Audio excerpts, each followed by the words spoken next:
Puji Tuhan, ya kita diberkati, ya karena kita sudah memberkati melalui puji-pujian, tentu kita mau diberkati lagi melalui firman Tuhan. Ya pagi hari kita sudah ibadah pertama, kita sudah mendengar tentang firman Tuhan, ya yang temanya adalah kembali melayani. Di ibadah yang kedua ini juga kita akan masih berbicara tentang melayani, ya. Dan tema pada pagi hari ini adalah melayani sebagai sikap yang bijak. Nah, Bapak Ibu Saudara yang dikasihi oleh Tuhan, kalau tadi pagi di sana berbicara tentang hal-hal yang terjadi sehingga membuat orang berhenti untuk melayani. Bahkan diadakan survei, ya, diadakan penelitian, sehingga kita dapat mengetahui mengapa orang-orang berhenti dan tidak mau melayani lagi. Tetapi pagi hari ini saya tidak akan berbicara tentang survei atau penelitian, karena tanpa dilakukan survei atau penelitian, saudara yang berhenti melayani, saudara yang tahu sendiri mengapa saudara berhenti. Ya. Tetapi ada nilai-nilai yang seharusnya yang menjadi pegangan dalam hidup kita sehingga dalam kita melayani kita tidak akan mengalami apa yang namanya berhenti untuk melayani. Kalau kita tahu memaknai bagaimana seharusnya kita melayani, maka kita tidak akan pernah kecewa ketika kita melayani. Memaknai itu artinya kita menghidupi nilai-nilai yang seharusnya ada di dalam setiap hidup kita ketika kita mau melayani. Nah, kita akan lihat dulu di ayat 13 pasal 5 di dalam Galatia. Di sana dikatakan, saudara-saudaraku, memang kamu telah dipanggil untuk merdeka. Tetapi janganlah kamu mempergunakan kemerdekaan itu sebagai kesempatan untuk hidup di dalam dosa. Melainkan layanilah seorang akan yang lain oleh kasih. Kita dipanggil dan diselamatkan bukan hanya sekedar percaya dan menjadi pengikut Kristus. Bukan hanya sekedar kita akan menikmati apa yang dijanjikan oleh Tuhan, yaitu menikmati kehidupan yang kekal. Tetapi kita harus menyadari bahwa ketika kita dipanggil dan diselamatkan oleh Tuhan, maka kita harus menyadari bahwa kita itu harus berperan atau kita harus berfungsi sebagai mana Allah memanggil hidup kita untuk menjadi orang-orang percaya. Dengan kata lain bahwa kita ini harus melayani. Itu adalah bagaimana kita dapat berfungsi. Kita sudah dengar dengan jelas, ya, bahkan diberikan gambaran dengan jelas di ibadah raya minggu lalu yang disampaikan oleh Ibu Gembala, ya. Ada fungsi-fungsi yang sudah ditetapkan di dalam satu tubuh ini. Dan seharusnya itulah yang kita lakukan sebagai orang-orang yang percaya kepada Tuhan. Nah, Bapak Ibu, kalau kita memperhatikan ayat ini menekankan kepada kita bahwa kemerdekaan yang kita dapatkan melalui pribadi Yesus itu bukanlah kesempatan untuk kita melakukan atau memuaskan keinginan-keinginan kita yang cenderung mengikuti hawa nafsu atau daging kita, melainkan kesempatan itu atau kasih karunia itu adalah kesempatan yang kita peroleh adalah untuk digarisbawahi adalah kita saling melayani. Kita saling melayani dan dikatakan oleh kasih. Jadi Bapak Ibu Saudara yang dikasihi oleh Tuhan, mengapa ada orang-orang yang tadinya semangat melayani, lalu tiba-tiba dia tidak melayani lagi? Dia tidak mau melayani lagi. Mengapa demikian? Sebab dia hanya sekedar tahu arti melayani, tetapi dia tidak pernah memaknai apa itu melayani. Itu sebabnya kita akan melihat nilai-nilai, ya, bagaimana kita dapat memaknai hal-hal yang berhubungan dengan melayani. Di poin yang pertama, di sana dikatakan kesempatan itu tidak dipakai sebagai alasan untuk melakukan dosa. Jadi kesempatan tidak dipakai untuk melakukan dosa. Artinya bahwa seseorang dengan sikap bijak, dia tidak memanfaatkan situasi atau peluang yang ada untuk melakukan perbuatan-perbuatan yang salah atau perbuatan yang melanggar dari ketetapan-ketetapan yang berlaku. Nah, meskipun kita tahu bahwa ada kesempatan untuk melakukan kesalahan, melakukan dosa, tetapi kita tetap menjaga integritas kita dan bertindak bijak, bertindak benar sesuai dengan ketetapan yang berlaku.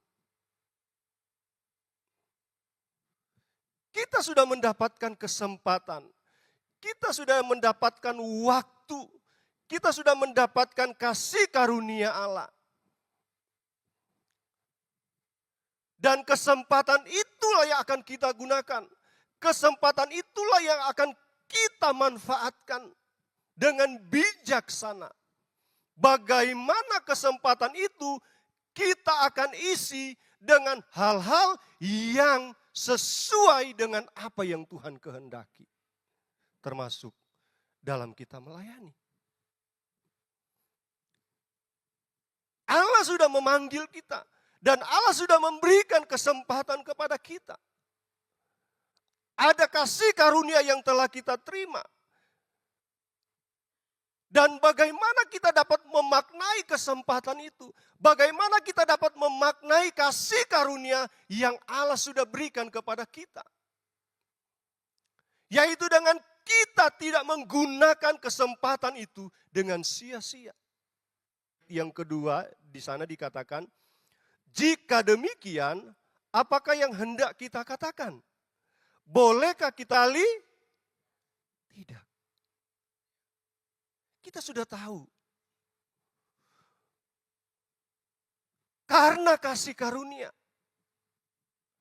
kita diselamatkan ketika kita masih dalam keadaan berdosa.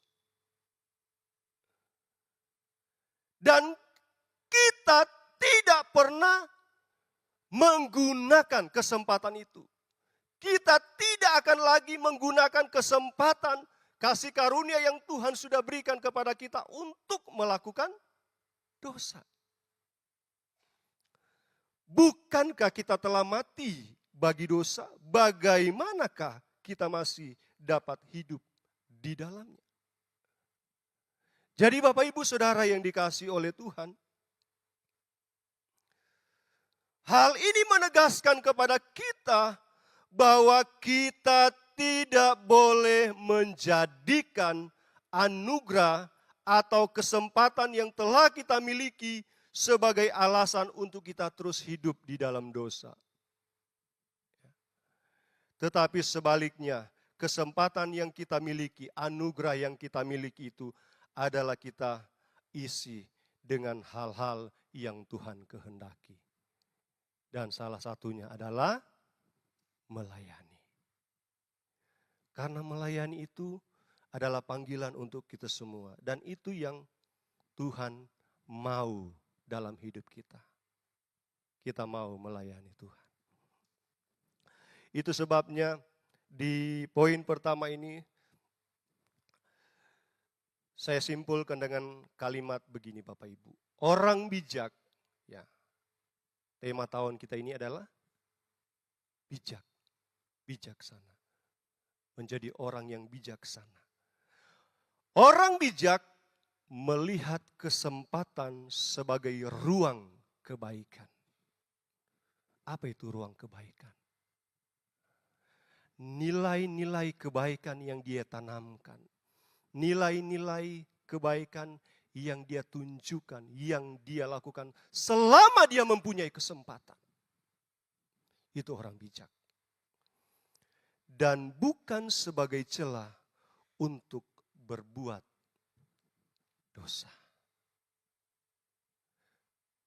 Bukan sebagai celah untuk dia melakukan hal-hal yang tidak Allah kehendaki. Tetapi kesempatan itu adalah dia isi dengan kebaikan. Dia isi dengan pelayanan demi pelayanan yang dia lakukan. Karena dia sadar, karena dia tahu bahwa anugerah itu, kesempatan yang Tuhan berikan, keselamatan yang Tuhan berikan itu harus diisi dengan hal-hal yang berkenan kepada Tuhan. Dia sadari. Dan itu yang seharusnya pun ada di dalam setiap hidup kita. Ketika kita punya kesempatan, maka kita gunakan itu sebagai ruang untuk menunjukkan kebaikan demi kebaikan. Tentu orang tua akan sangat senang melihat ketika anak-anaknya itu selalu melakukan hal-hal yang baik. Tidak ada orang tua yang menginginkan anak itu, kamu lakukan kejahatan, kamu lakukan hal buruk. Tidak ada. Tetapi yang orang tua inginkan adalah melihat anak-anaknya selalu menunjukkan hal-hal yang baik. Demikian juga dengan Tuhan. Ketika Tuhan memberikan anugerah kepada kita, keselamatan kepada kita, maka Tuhan mau kesempatan itu diisi dengan hal-hal yang baik. Diisi dengan hal-hal yang berkenan kepada Tuhan. Bukan hal-hal yang menyakiti hati Tuhan. Ini yang harus kita maknai. Ya. Ini yang harus kita hidupi. Dan yang kedua adalah, seperti yang sudah disampaikan di ibadah raya pertama. Ya, melayani, kita harus memaknai, menghidupi bahwa melayani ini sebagai bukti dari tindakan kasih.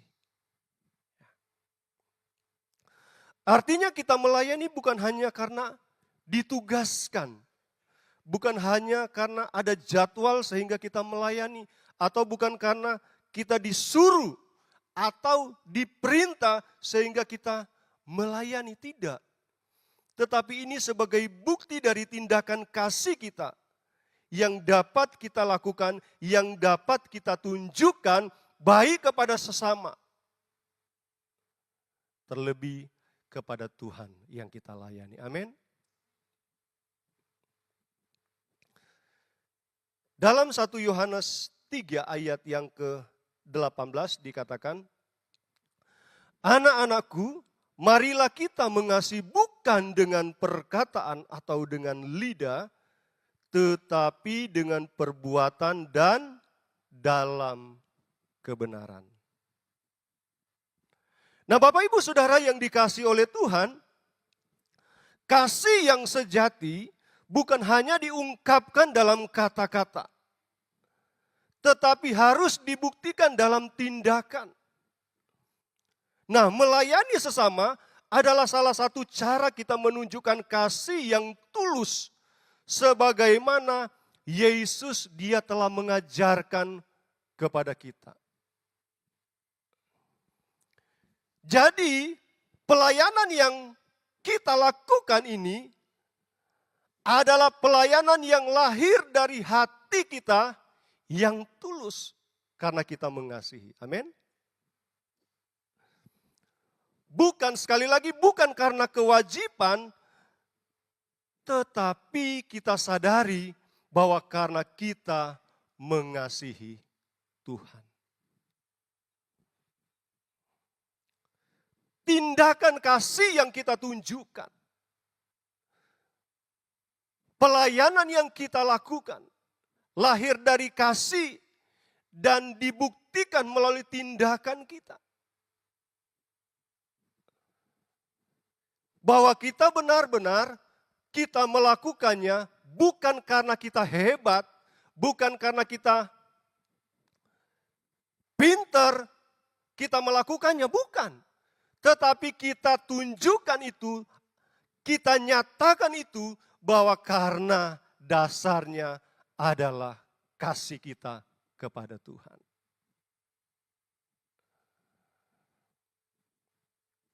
Bukankah Alkitab berkata, kasihilah Tuhan Allahmu dan kasihilah sesamamu manusia. Jadi kasih kita kepada Tuhan itu harus terbukti, harus menjadi nyata melalui kasih kita kepada sesama. Bagaimana kita dapat membuktikan kasih kita kepada Tuhan? Yaitu dengan cara kita dapat melayani satu dengan yang lain. Kita membuktikan kasih kita kepada Tuhan melalui pelayanan, melalui kita melayani. Itu adalah sebagai tindakan yang nyata. Karena kalau hanya kasih tanpa tindakan yang nyata, seperti firman Tuhan tadi pagi dikatakan itu hanya sekedar perasaan. Hanya sekedar apa yang ada di dalam, tidak pernah terbukti. Dan Allah menginginkan setiap kita sebagai orang-orang yang percaya kepada Tuhan adalah membuktikan bagaimana kasih kita kepada Tuhan. Cinta kita kepada Tuhan. Buktinya apa yang dapat kita tunjukkan kepada Tuhan. Kalau kita berkata bahwa kita mengasihi Tuhan. Apa yang Tuhan mau lihat? Kalau kita tidak pernah menunjukkan tindakan yang nyata. Karena kalau tidak ada aksi yang dapat kita tunjukkan, apa yang Tuhan lihat? Ya, memang Tuhan melihat hati.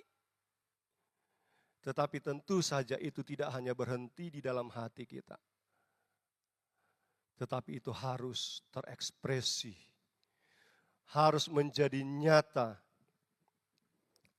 cinta kita, kasih kita melalui apa yang kita lakukan, yaitu kita melayani Tuhan. Kalau tidak, maka itu hanya sekedar kata-kata saja, kata-kata manis, ya. Sehingga ada peribahasa berkata, lain di bibir, lain di hati, ya. Tetapi yang Tuhan mau lihat, apa yang di hati, itu yang keluar. Ketika kita berkata kita mengasihi Tuhan, maka kasih itu akan menjadi nyata melalui tindakan kita. Dalam kita mau melayani Tuhan. Nah, yang kedua ini,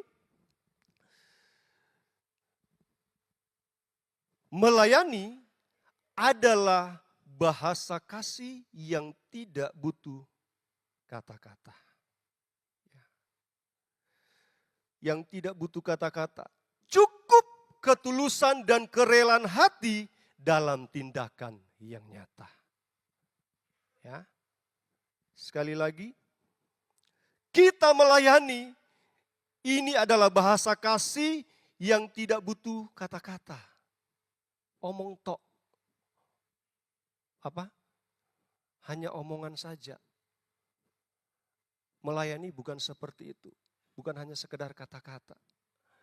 Tetapi cukup ketulusan dan kerelaan yang dibuktikan dengan tindakan yang nyata. Ya. Kita enggak perlu ngomong, oh aku mengasihi engkau. Oh aku sayang sama kamu. Sebagai sesama jemaat, sama anak Tuhan. Tidak. Tetapi dibuktikan. Langsung ada tindakan nyata. Ini yang Tuhan mau. Istilahnya tanpa ngomong sudah melakukannya. Tanpa kata-kata sudah ada aksinya. Ya. Ketika gereja membutuhkan uluran tangan kita. Ketika pelayanan di tempat ini membutuhkan uluran tangan kita. Kita nggak perlu banyak omongan.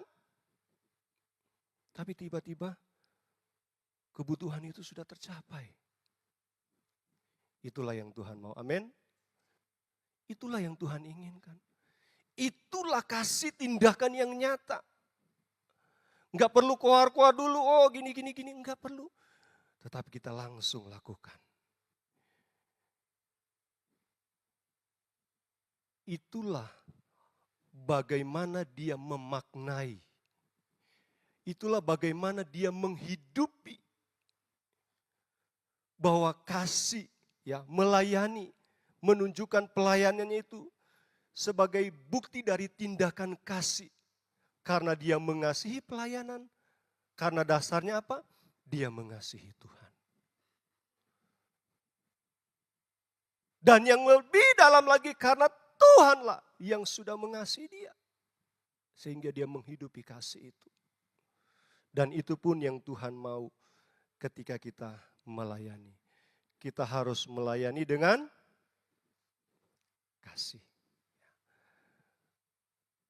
Kasih yang dibuktikan dengan tindakan yang nyata. Itu yang Tuhan mau. Nah yang ketiga adalah kita melihat melayani adalah panggilan mengikuti teladan dan perintah Yesus. Di Matius 20 ayat 28 dikatakan, sama seperti anak manusia datang bukan untuk dilayani, melainkan untuk melayani. Untuk memberikan nyawanya bagi tebusan bagi banyak orang. Jadi melayani adalah panggilan karena kita mengikuti teladan dan perintah Yesus. Inilah ya nilai yang ketiga yang harus kita hidupi. Mengapa kita harus melayani? Karena ini adalah panggilan untuk kita mengikuti teladan Yesus. Dan bukan hanya sekedar teladan yang Tuhan tunjukkan, tetapi ini juga yang Tuhan katakan, lakukan, lakukan, lakukan. Karena ini adalah perintah Tuhan. Ini adalah kehendak Tuhan. Yesus sendiri dia datang ke dalam dunia ini bukan untuk mencari kehormatan. Dia datang ke dalam dunia ini bukan untuk mencari kekuasaan. Berbeda dengan manusia. Manusia tujuannya adalah mencari kehormatan, mencari kekuasaan, tetapi tidak dengan Yesus. Tetapi Yesus dia datang ke dalam dunia ini dikatakan untuk melayani. Ini adalah sebuah keteladanan. Dia datang untuk melayani. Dan sebagai pengikut Yesus yang seharusnya kita sadari bahwa kita harus meneladani. Kita harus mengikuti apa yang Tuhan tunjukkan. Apa yang Tuhan teladankan kepada kita, yaitu kita pun harus memiliki sikap melayani. Bagaimana sikap melayani yang ditunjukkan oleh Yesus? Dia datang dengan kerendahan hati. Bahkan Alkitab katakan dia mengosongkan dirinya. Dia menjadi rupa seperti seorang hamba. Dia kosongkan, dia datang dengan kerendahan hati. Itu sebuah teladan. Demikian juga dengan kita. Ketika kita meneladani panggilan untuk melayani, maka kita juga dapat melayani dengan kerendahan hati. Amin.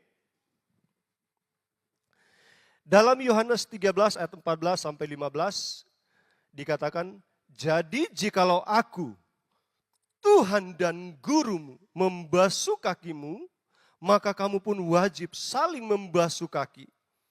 Sebab aku telah memberikan suatu teladan kepada kamu, supaya kamu juga berbuat sama seperti yang telah kuperbuat kepadamu. Yesus katakan, aku yang adalah Tuhan, aku yang adalah gurumu. Jika aku datang untuk melayani, bahkan dikatakan membasuh kaki, dia merendahkan dirinya untuk melayani saudara dan saya sebagai orang-orang yang sudah ditebus oleh darah Yesus. Maka kita pun harus memaknai ini. Kita harus melakukan hal yang sama yang seperti Tuhan sudah lakukan.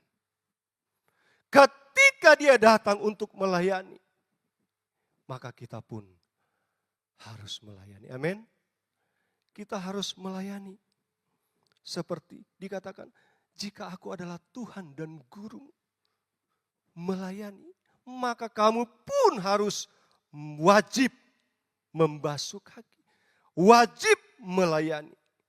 Karena Yesus sudah memberikan teladan kepada kita. Yesus memberikan contoh atau teladan bagi murid-murid, termasuk kita. Maka kita pun harus mengikuti teladan ini. Ini adalah bagaimana kita memaknai sebuah pelayanan yang kita lakukan. Sehingga kita tidak melihat manusianya. Ya, kita tidak melihat siapa yang kita layani. Tetapi kita memaknai bahwa ini adalah panggilan mengikuti teladan Yesus. Panggilan karena mau melakukan kehendak Yesus. Keinginan Yesus. Bukan keinginan saya.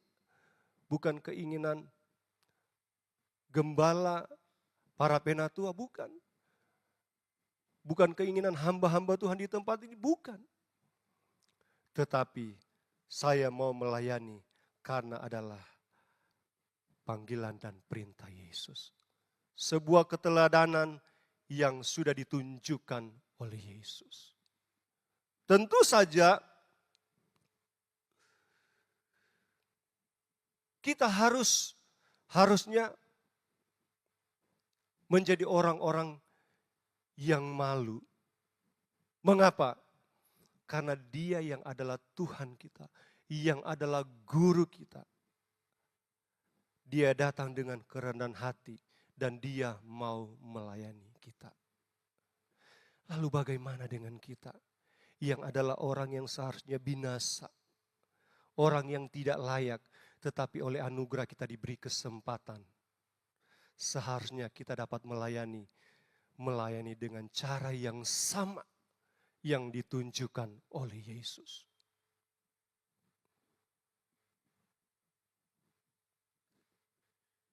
Dalam 1 Petrus 4 ayat yang ke-10, layanilah seorang akan yang lain sesuai dengan karunia yang telah diperoleh tiap-tiap orang sebagai pengurus yang baik dari kasih karunia Allah. Kita mau menjadi pelayan-pelayan yang baik, amin. Kita mau menjadi orang-orang yang melayani dengan baik, amin. Layanilah seperti yang Yesus sudah tunjukkan. Layanilah seperti yang Yesus sudah lakukan. Maka saya percaya pelayanan kita, apa yang kita lakukan bagi pekerjaan Tuhan di tempat ini tidak akan menjadi sia-sia. Amin.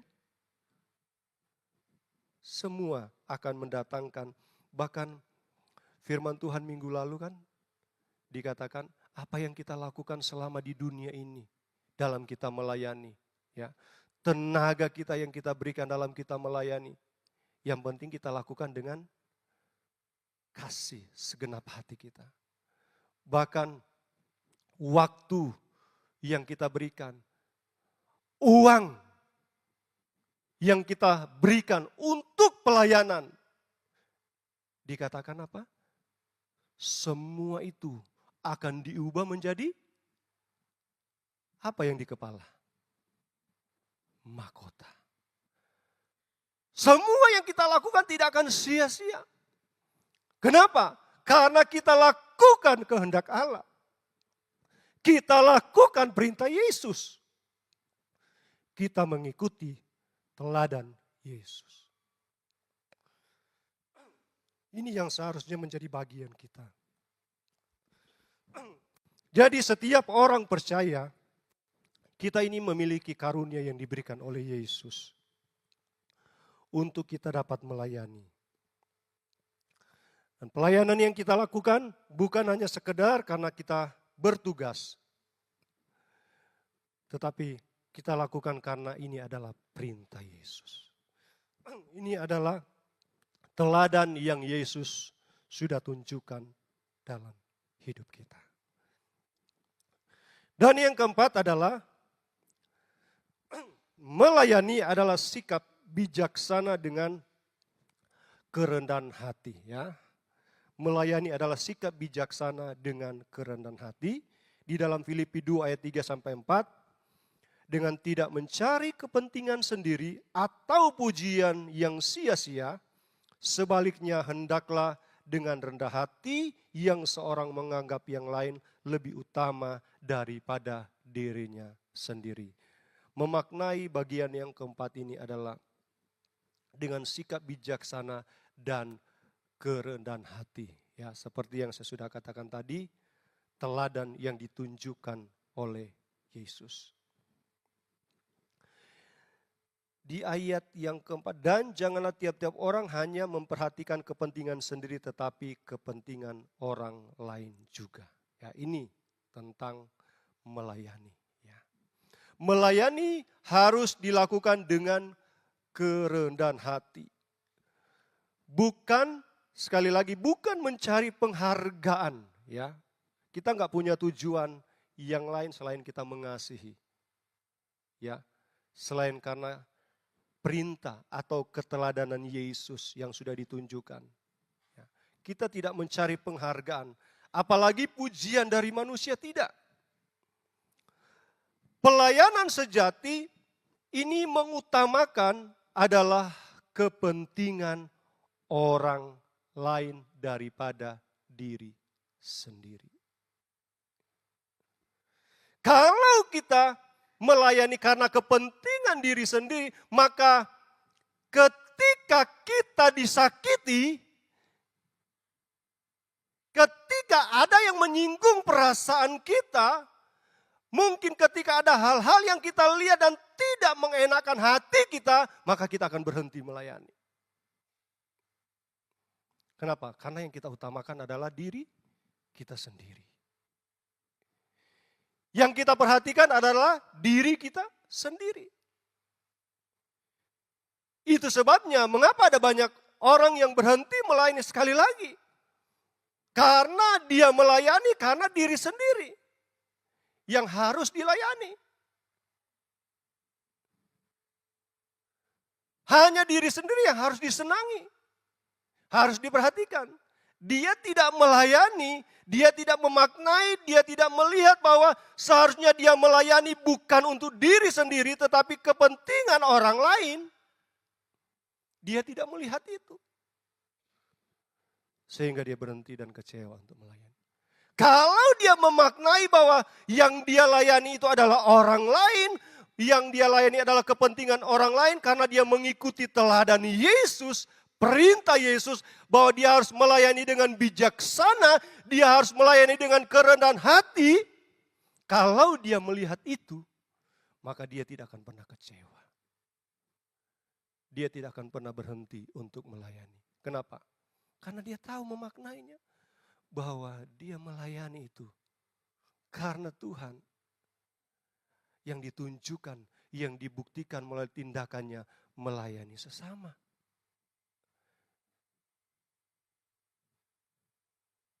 Kalau kita lakukan itu, maka pelayanan demi pelayanan kita akan semakin luar biasa.